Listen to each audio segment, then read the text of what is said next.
नेपाली काङ्ग्रेसभित्र लामो समयदेखि पुरानो नेतृत्व र नयाँ पुस्ताबीचको प्रतिस्पर्धा देखिँदै आएको छ। यही सन्दर्भमा शेरबहादुर देउबा पुरानो नेतृत्वको प्रतिनिधि मानिन्छन् भने गगन थापा परिवर्तन, युवा शक्ति र सुधारको आवाजका रूपमा अगाडि आएका नेता हुन्। 14औं महाधिवेशनको क्रममा देउबा पक्ष र गगन थापा पक्षबीच वैचारिक र नेतृत्वको सङ्घर्ष स्पष्ट देखियो। देउबा सभापतिमा उम्मेद्वार बने भने गगन थापा महामन्त्री पदमा उम्मेद्वार बने।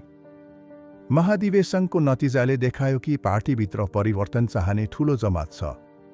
गगन थापा महामन्त्री पदमा विजयी भए, जसलाई देउबा समूह विरुद्ध नयाँ पुस्ताको ठूलो सफलता मानियो।